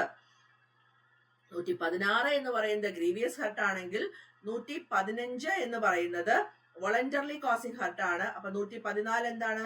114 എന്ന് പറയുന്ന ഹർട്ട് ആണ്. ഒരിക്കൽ കൂടെ പറയാം, സെക്ഷൻ 114 ഹർട്ട് ആണ്. സെക്ഷൻ 114 ഹർട്ട് ആണെങ്കിൽ സെക്ഷൻ 115 വോളണ്ടറിലി കോസിങ് ഹർട്ട് ആണ്. സെക്ഷൻ 116 ഗ്രീവിയസ് ഹർട്ട് ആണെങ്കിൽ section 117 voluntarily causing grievous hurt ആണ്. ഈ 4 സെക്ഷൻസും അടുപ്പിച്ചടുപ്പിച്ച് പഠിച്ചോളാം, ഒരു പ്രയാസവും ഇല്ല, വളരെ എളുപ്പത്തിൽ നമുക്ക് പഠിക്കാൻ പറ്റുന്നതാണ്. So section that broadly divides hurt under BNS is section 114. 114, 115, 116, 117 എല്ലാം പറഞ്ഞു കേട്ടോ. The section for grievous hurt. Grievous hurt ഏതാണ്? 114 ഹർട്ട് ആണെങ്കിൽ, 115 വോളണ്ടറിലി കോസിങ് ഹർട്ട് ആണെങ്കിൽ, 116 ഗ്രീവിയസ് ഹർട്ട് ആണ്, 117 വോളണ്ടറിലി കോസിങ് ഗ്രീവിയസ് ഹർട്ട് ആണ്. അപ്പൊ 116. The general provision for criminal force is in section 127, section 129, section 107, section 108. 127 ഒക്കെയാണ് പറയുന്നത്. നോക്കാം നമുക്ക്. 127, 129. 126 എന്താണ്? 126 എന്ന് പറഞ്ഞാൽ എന്താണ്? 126 എന്ന് പറഞ്ഞാൽ അന്യായമായിട്ട് തടസ്സപ്പെടുത്തൽ, റോങ്ഫുൾ റിസ്ട്രെയിൻമെന്റിനെയാണ് അന്യായമായ തടസ്സപ്പെടുത്തൽ എന്ന് പറയുന്നത്. 126 ഓപ്ഷനിലില്ല, ഞാൻ പറഞ്ഞു എന്ന് മാത്രം. അന്യായമായ തടസ്സപ്പെടുത്തലിനെയാണ് 126 പറയുന്നത്. അപ്പോ 126 അന്യായമായ തടസ്സപ്പെടുത്തലിനെ പറ്റി പറയുന്നുണ്ടെങ്കിൽ 127 എന്താ പറയുന്നത്? 127 അന്യായമായിട്ട് തടഞ്ഞു വെക്കൽ, റോങ്ഫുൾ കൺഫൈൻമെന്റ് ആണ് 127 പറയുന്നത്. അന്യായമായിട്ട് തടസ്സപ്പെടുത്തലാണ്, റോങ്ഫുൾ റിസ്ട്രെയിൻ ആണ് 126 പറയുന്നതെങ്കിൽ റോങ്ഫുൾ കൺഫൈൻമെന്റ് ആണ് 127 പറയുന്നത്. Wrongful confinement. 129 എന്താ പറയുന്നത്? ക്രിമിനൽ ഫോഴ്സ് ആണ് 129 പറയുന്നത്. Criminal force. ഇപ്പൊ എന്റെ സമ്മതം കൂടാതെ മനഃപൂർവ്വം എന്തെങ്കിലും കുറ്റം ചെയ്യാൻ വേണ്ടിയിട്ട് ബലം പ്രയോഗിക്കുക, അല്ലെങ്കിൽ ഇങ്ങനെ എന്റെ മേലെ ബലം പ്രയോഗിക്കുന്ന വഴി എനിക്ക് ഇഞ്ചുറി ഉണ്ടാവും, അല്ലെങ്കിൽ എനിക്കൊരു പേടി ഉണ്ടാവും, അങ്ങനെ വിചാരിച്ചുകൊണ്ട് മറ്റൊരാളുടെ മേല് ബലം പ്രയോഗിക്കുന്നതിനെയാണ് കുറ്റകരമായ ബലപ്രയോഗം എന്ന് പറയുന്നത്. കുറ്റകരമായ ബലപ്രയോഗം. ഓക്കെ, അപ്പൊ ഇതിനെയാണ് ക്രിമിനൽ ഫോഴ്സ് എന്ന് പറയുന്നത്. എക്സാമ്പിൾ പറഞ്ഞുതരാം. ഒരു നദി, അതിൽ ഒരു ബോട്ട് കെട്ടിയിട്ടുണ്ട്. ആ ബോട്ടിനകത്ത് ഒരാളിരിക്കുകയാണ്, സി എന്നൊരാളിരിക്കുകയാണ്. അങ്ങനെ സി എന്നൊരാളിരിക്കുമ്പോ എക്സ് വന്നിട്ട് എന്ത് ചെയ്യും? എക്സ് കെട്ടിനെയൊക്കെ അഴിച്ചുവിടും. കെട്ടിയിട്ടിരിക്കുന്ന ബോട്ടാണ്, അതിനകത്തിരിക്കുന്ന സി ആണ്. അപ്പൊ എക്സ് വന്നിട്ട് എന്ത് ചെയ്യും? ആ കെട്ടിനെയൊക്കെ അഴിച്ചുവിടും. ബോട്ട് എന്ത് ചെയ്യും? ബോട്ട് ഒഴുകി പോകും. ബോട്ട് ഒഴുകി പോകുന്ന എക്സിന് അറിയില്ലേ? അറിയാം. ഇവിടെ മനഃപൂർവ്വം ചെയ്തതാണ് അല്ലെ. അപ്പൊ എക്സ് ഇവിടെ സിക്ക് മനഃപൂർവ്വം ഒരു ചലനം ഉണ്ടാക്കും. ഈ ചലനം ഉണ്ടാക്കുന്ന രീതിയിൽ അത് ചെയ്തു. ഇനി എക്സ് സിയുടെ നേരെ മനഃപൂർവ്വം ബലം പ്രയോഗിച്ചു അല്ലെ. ബലം പ്രയോഗിച്ച കൂടാതെ ഏതെങ്കിലും ഈ ബലപ്രയോഗത്തിൽ കൂടെ സിക്ക് എന്തെങ്കിലും ക്ഷതി ഉണ്ടാവുകയാണ്, അല്ലെങ്കിൽ ഇവിടെ ഉറപ്പാണ് സിക്ക് ഒരു പേടി ഉണ്ടാവും അല്ലെ. അഴിച്ചു വിട്ടു, അതിങ്ങനെ പൊക്കൊണ്ടിരിക്കുകയാണ്. സിയുടെ സമ്മതം കൂടാതെ അവിടെ ഒരു ചലനം ഉണ്ടായി, സിക്ക് അവിടെ പേടി ഉണ്ടായി. എക്സ് ആണ് അവിടെ ക്രിമിനൽ ഫോഴ്സ് ബലപ്രയോഗത്തിലൂടെ അഴിച്ചുവിടുകയാണ് ചെയ്തത്. അഴിച്ചുവിട്ടപ്പോൾ അവിടെ സിക്ക് ഒരു പേടി ഉണ്ടായി, ഭയമുണ്ടായി. അപ്പോ ഭയം ഉണ്ടാക്കണം, അല്ലെങ്കിൽ അയാൾക്ക് എന്തെങ്കിലും ഡിസ്കംഫർട്ട് ഉണ്ടാക്കണം എന്ന ഉദ്ദേശത്തോടുകൂടി അയാളുടെ സമ്മതം കൂടാതെ മനഃപൂർവ്വം അങ്ങനെ അഴിച്ചുവിടാനുള്ള കുറ്റം ചെയ്യാൻ വേണ്ടിയിട്ട് അങ്ങനെ ചെയ്യുന്നത് കൊണ്ടാണ് എന്ത് നമ്മൾ പറയുന്നത്? ക്രിമിനൽ ഫോഴ്സ് എന്ന് പറയുന്നത്. 129 ആണ് സെക്ഷൻ 129 ക്രിമിനൽ ഫോഴ്സിനെ പറ്റി പറയുന്നത്. അടുത്ത question, the section on assault is 129, 130, 138, 100. ഇതിൽ കുറെ സെക്ഷൻസ് ഒക്കെ നമ്മൾ പറഞ്ഞിട്ടുള്ള സെക്ഷൻസ് ആണ്. അതുകൊണ്ട് പറഞ്ഞിട്ടുള്ള സെക്ഷൻസ് ഒക്കെ വീണ്ടും വീണ്ടും പറയുന്നില്ല, അല്ലാത്തത് പറയാം. ഇവിടെ 137 എന്ന് പറഞ്ഞാൽ എന്താ? 137 എന്ന് പറഞ്ഞാൽ കിഡ്നാപ്പിംഗ് ആണ് അല്ലെ. 137 കിഡ്നാപ്പിങ്ങിനെ കുറിച്ചാണ് പറയുന്നത്. 137 കിഡ്നാപ്പിംഗ് എങ്ങനെയാണ്? കിഡ്നാപ്പിംഗ് രണ്ട് തരത്തിലാവാം അല്ലെ. ഇന്ത്യയിൽ നിന്നുള്ള കിഡ്നാപ്പിംഗും ആവാം, നമ്മള് നിയമാനുസൃതമായിട്ട് രക്ഷകർത്താക്കളിൽ നിന്നുള്ള കിഡ്നാപ്പിംഗും ആവാം. രണ്ട് തരത്തിലുള്ള കിഡ്നാപ്പിംഗ് ഉണ്ട്. 137 കിഡ്നാപ്പിങ്ങിനെ കുറിച്ച് പറയുന്നത്. 137 അതായത് ഇപ്പൊ നമ്മള് ഇന്ത്യയിൽ നിന്നുള്ള കിഡ്നാപ്പിംഗ് എന്ന് പറഞ്ഞാൽ ഏതെങ്കിലും ഒരാളെ അയാളെ കൊണ്ടുപോകാനായിട്ട് അയാൾക്ക് നിയമപ്രകാരം സമ്മതം നൽകാൻ പറ്റുന്ന ഒരാളുണ്ട്. ഇപ്പൊ എന്നെ കൊണ്ടുപോകണമെന്നുണ്ടെങ്കിൽ, അല്ലെങ്കിൽ ഏതെങ്കിലും ഒരാളെ അയാളുടെ അല്ലെങ്കിൽ അയാൾക്ക് വേണ്ടി എന്റെ സമ്മതമില്ല, അല്ലെങ്കിൽ എനിക്ക് വേണ്ടി സമ്മതം തരാൻ നിയമപ്രകാരം അധികാരമുള്ള ആളുടെ സമ്മതമില്ലാതെ ഇന്ത്യയുടെ ബൗണ്ടറിക്ക് പുറത്തു കൊണ്ടുപോകുന്ന ആളെ നമ്മൾ എന്ത് പറയാം? ഇന്ത്യയിൽ നിന്ന് കിഡ്നാപ്പ് ചെയ്തു എന്ന് പറയാം. 137 രണ്ട് തരത്തിലുള്ള കിഡ്നാപ്പിംഗ് ഉണ്ട്. ഇന്ത്യയിൽ നിന്നുള്ള കിഡ്നാപ്പിംഗ് ഉണ്ട്, ഒരു ആളുടെ രക്ഷകർത്താത്വത്തിൽ അല്ലെങ്കിൽ അയാളുടെ ഗാർഡിയൻഷിപ്പിൽ നിന്ന്. ഇപ്പൊ ഒരു കുട്ടി അല്ലെങ്കിൽ ഒരു മെന്റലി പ്രശ്നമുള്ള ഒരാള്, ആ ആളെ ശരിക്കും പറഞ്ഞാൽ കുട്ടിക്കാണെങ്കിലും കൺസെന്റ് കൊടുക്കാൻ പറ്റില്ല, മെന്റലി പ്രശ്നമുള്ള ആൾക്കാർക്കും കൺസെന്റ് കൊടുക്കാൻ പറ്റില്ല. അപ്പൊ ആർക്കാ കൺസെന്റ് കൊടുക്കാൻ പറ്റുക? നിയമപ്രകാരമുള്ള ഗാർഡിയനാണ് കൺസെന്റ് കൊടുക്കാൻ പറ്റുക. ആ ഗാർഡിയന്റെ കൺസെന്റ് ഇല്ലാതെ കൊണ്ടുപോവുകയോ അല്ലെങ്കിൽ ആ ഗാർഡിയന്റെ നിയമാനുസൃതമായ ഒരു ഗാർഡിയൻഷിപ്പിൽ നിന്ന് അവിടെ കിഡ്നാപ്പ് ചെയ്തു എന്ന് നമുക്ക് പറയാം. അതാണ് 137 പറയുന്നത്. ഇയാൾക്കുള്ള പണിഷ്മെന്റ് എന്ന് പറയുന്നത് 7 വർഷത്തോളം ആകാവുന്ന കാലത്തേക്ക് തടവ് ശിക്ഷയോ പിഴ ശിക്ഷയ്ക്കും കൂടെ അർഹനാവും. 138 ആണ് അടുത്ത പറയുന്നത്. ചിലതൊക്കെ നമ്മൾ പറഞ്ഞിട്ടുള്ളതുകൊണ്ടാണ് ഞാൻ വീണ്ടും പറയാത്തത് കേട്ടോ. 138 എന്താ പറയുന്നത്? 138 പറയുന്നത് അബ്ഡക്ഷൻ. നമ്മൾ ഓൾറെഡി പറഞ്ഞു 138 അബ്ഡക്ഷൻ ആണ്. 143 ട്രാഫിക്കിംഗ് ഓഫ് പേഴ്സൺസ് അല്ലെങ്കിൽ ആൾവാണിഭമാണ് 143 പറയുന്നത്. അപ്പൊ ഇവിടെ നമ്മുടെ ക്വസ്റ്റ്യൻ എന്തായിരുന്നു? Question the section on assault is, അസോൾട്ടിന്റെ സെക്ഷൻ ഏതാണ്? 130 ആണ് അസോൾട്ടിന്റെ സെക്ഷൻ ആയിട്ട് പറയുന്നത്. സെക്ഷൻ ലെങ്തി ആവുന്നു കേട്ടോ, അതുകൊണ്ട് കുറച്ച് സ്പീഡ് കൂട്ടുകയാണേ. Section 137 of BNS pertains to which offense?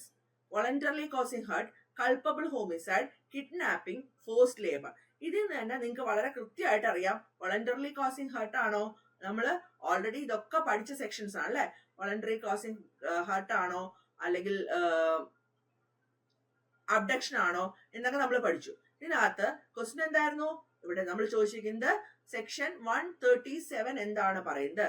Section 137 എന്താ പറയുന്നത്? സെക്ഷൻ 137 പറയുന്നത് കിഡ്നാപ്പിംഗ് ആണ്. നമ്മൾ ഓൾറെഡി പറഞ്ഞു അല്ലെ, കിഡ്നാപ്പിംഗ് ഏത് തരത്തിലാണ്, എങ്ങനെയാണ് എന്നൊക്കെ ഞാനിപ്പോ പറഞ്ഞു. ഓക്കെ, അത് ക്ലിയർ ആയിട്ടാണെന്ന് വിചാരിക്കുന്നു. വീണ്ടും ഒരിക്കൽ കൂടെ ആവർത്തിക്കുന്നില്ല. കിഡ്നാപ്പിംഗ് 2 തരത്തിലുണ്ടെന്ന് പറഞ്ഞു അല്ലെ. കിഡ്നാപ്പിംഗ് 2 തരത്തിലുണ്ട്, അതിനെക്കുറിച്ച് നമ്മൾ ഡിസ്കഷൻ കഴിഞ്ഞു. അതായത് ഇന്ത്യയിൽ നിന്നുള്ള ആൾമോഷണം ഉണ്ട്, നിയമാനുസൃതമായിട്ടുള്ള ഗാർഡിയൻഷിപ്പ് എന്നുള്ള ആൾമോഷണം ഉണ്ട്. രണ്ടും പറഞ്ഞു. രണ്ടിനുള്ള കോമൺ ആയിട്ടുള്ള പണിഷ്മെന്റും പറഞ്ഞു. എന്താണ് പണിഷ്മെന്റ്? 7 വർഷത്തോളം ആകാവുന്ന കാലത്തേക്ക് തടവ് ശിക്ഷയോ പിഴ ശിക്ഷയ്ക്കും കൂടെ അർഹനാവുന്നതാണ് എന്ന് പറഞ്ഞു അല്ലെ. അപ്പൊ അത് കഴിഞ്ഞു. എന്താണ് ഓപ്ഷൻ? കിഡ്നാപ്പിംഗ്. അടുത്ത question, section 143 criminalizes voluntarily causing grievous hurt, trafficking of person, organized theft, forced labor. Section 143 എന്താണ് പറയുന്നത്? സെക്ഷൻ 143 എന്താ പറയുന്നത്? ട്രാഫിക്കിംഗ് ഓഫ് പേഴ്സൺ അല്ലെ. 143 ട്രാഫിക്കിംഗ് ഓഫ് പേഴ്സൺ ആണ് പറയുന്നത്. ഇപ്പൊ ഒരാളെ അല്ലെങ്കിൽ ആളുകളെ എന്ത് ചെയ്യും? ഭീഷണിപ്പെടുത്തിയിട്ട്, ഭീഷണി ഉപയോഗിച്ചിട്ട് അല്ലെങ്കിൽ ബലം പ്രയോഗിച്ചിട്ട് അല്ലെങ്കിൽ എന്തെങ്കിലും ഒരു ഫോഴ്സ് ഉപയോഗിച്ച് അല്ലെങ്കിൽ കിഡ്നാപ്പിംഗ് വഴി അല്ലെങ്കിൽ ഡിസീറ്റ്ഫുൾ മീൻസ് ആയിട്ട് അല്ലെങ്കിൽ ചീറ്റിംഗ് വഴി അല്ലെങ്കിൽ നമുക്കൊരു അധികാരമുണ്ട്, ആ അധികാരത്തിനെ നമ്മൾ മിസ്യൂസ് ചെയ്തിട്ട് കൊണ്ടുവരികയോ അല്ലെങ്കിൽ അവിടെ ഒരു സ്ഥലത്ത് നിന്ന് വേറെ സ്ഥലത്തേക്ക് കടത്തിക്കൊണ്ടുപോവുകയോ രഹസ്യമായിട്ട് താമസിപ്പിക്കുകയോ മറ്റൊരു സ്ഥലത്തേക്ക് മാറ്റുകയോ അങ്ങനെ ഒരു ആരുടെ കീഴിലാണോ അവരുള്ളത് അവരുടെ സമ്മതം കിട്ടുന്നതിന് വേണ്ടിയിട്ട് ഇവർ ഇതൊക്കെ ചെയ്യാൻ വേണ്ടി സമ്മതം കിട്ടുന്നതിന് വേണ്ടി പൈസ കൊടുക്കുകയോ അല്ലെങ്കിൽ ആനുകൂല്യങ്ങൾ എന്തെങ്കിലും നൽകുകയോ പ്രലോഭിപ്പിച്ചിട്ടോ എന്തെങ്കിലും ചൂഷണത്തിന്റെ ആവശ്യത്തിനൊക്കെ വേണ്ടി കടത്തിക്കൊണ്ടുപോവുകയോ രഹസ്യമായി താമസിക്കുകയോ സ്ഥലം മാറ്റുകയോ സ്വീകരിക്കുകയോ ചെയ്യുന്ന എല്ലാവരെയും നമുക്ക് എന്ത് പറയാം? ഈ ട്രാഫിക്കിങ്ങിന്റെ സെക്ഷനിൽ പെടുത്താം അല്ലെ. അപ്പൊ ആൾവാണിഭം അല്ലെങ്കിൽ ട്രാഫിക്കിംഗ് ഓഫ് പേഴ്സൺ ആണ് 143 പറയുന്നത്. സബ് സെക്ഷൻസ് ഉണ്ട്, പഠിച്ചോളുക. നമുക്ക് ഭീഷണിയാവാം, അല്ലെങ്കിൽ ബലം പ്രയോഗിച്ചാവാം, കിഡ്നാപ്പിംഗ് വഴിയാവാം, ഡിസീറ്റ്ഫുൾ മീൻസിലൂടെ ആവാം, നമുക്കുള്ള അധികാരത്തിനെ മിസ്യൂസ് ചെയ്തിട്ടാവാം. ഇങ്ങനെയൊക്കെ ചെയ്തിട്ട് കൊണ്ടുവരികയോ കടത്തിക്കൊണ്ടിരിക്കുകയോ രഹസ്യമായിട്ട് താമസിപ്പിക്കുകയോ മറ്റൊരു സ്ഥലത്തേക്ക് മാറ്റുകയോ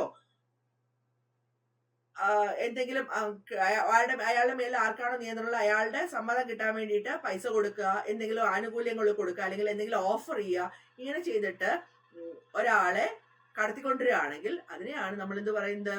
ആൾവാണിഭം അല്ലെങ്കിൽ ട്രാഫിക്കിംഗ് ഓഫ് പേഴ്സൺ എന്ന് പറയുന്നത്. അതിന്റെ സബ്സെക്ഷൻസ് കൃത്യമായിട്ട് പഠിച്ചോളാം. Section 143 trafficking of persons. Section 145 deals with which of the following offences? Trafficking minors, kidnapping for ransom, habitual dealing in slaves, unlawful confinement. Section 145 എന്താണ് പറയുന്നത്? Section 145. Okay. എന്താണ് പറയുന്നത് സെക്ഷൻ 145? നമ്മൾ ലാസ്റ്റ് എത്തി, നമുക്ക് പഠിക്കാനുള്ള സെക്ഷൻസിന്റെ ലാസ്റ്റിലെത്തി. അപ്പൊ സെക്ഷൻ 145 പറയുന്നത് habitual dealing in slaves. Habitual dealing in slaves ആണ് 145 പറയുന്നത്. 146 പറയുന്നത് എന്താണ്? 146 പറയുന്നത് unlawful compulsory labour. Unlawful compulsory labour ആണ് 146 പറയുന്നത്. രണ്ടും പഠിക്കണം. 145 ഇത്രയും നേരം പറഞ്ഞ എല്ലാ സെക്ഷൻസും പഠിക്കണം. ഇതിനകത്ത് ഒരുവിധം എല്ലാ സെക്ഷൻസും ഞാൻ കവർ ചെയ്തിട്ടുണ്ട്. ബാക്കിയുള്ള സെക്ഷൻസ് നിങ്ങൾ ഏതെങ്കിലും വിട്ടുപോയ സെക്ഷൻസും കൂടെ ചേർത്തൊന്ന് പഠിച്ചോളൂ കേട്ടോ. കാരണം ഇതിനകത്ത് നമ്മൾ BNSനകത്ത് ഒരു സാധനം പോലും വിട്ടു പഠിക്കേണ്ടതല്ല. അപ്പൊ ക്വസ്റ്റ്യൻസ് ഡിസ്കസ് ചെയ്യുമ്പോൾ അതിന്റെ കൂടെ പറയാൻ പറ്റുന്ന എല്ലാ കാര്യങ്ങളും കണക്റ്റഡ് ആയിട്ടുള്ള എല്ലാ കാര്യങ്ങളും പറഞ്ഞിട്ടുണ്ട്. 145ഉം 146ഉം ഒക്കെ പഠിച്ചോളൂ കേട്ടോ. അപ്പൊ നമുക്ക് ഏകദേശം കുറച്ച് നേരമായി. 146 എന്ന് പറയുന്നത് അൺലോഫുൾ കമ്പൽസറി ലേബർ ആണെങ്കിൽ 145 എന്ന് പറയുന്നത് ഹാബിച്വൽ ഡീലിംഗ് ഇൻ സ്ലേവ്സ് ആണ്. ഓക്കെ, നമ്മൾ കുറച്ച് ക്വസ്റ്റ്യൻസ് ഡിസ്കസ് ചെയ്തു. ഇനിയും കാണാം റിവിഷനുമായിട്ട്. അതുവരേക്കും താങ്ക് യു.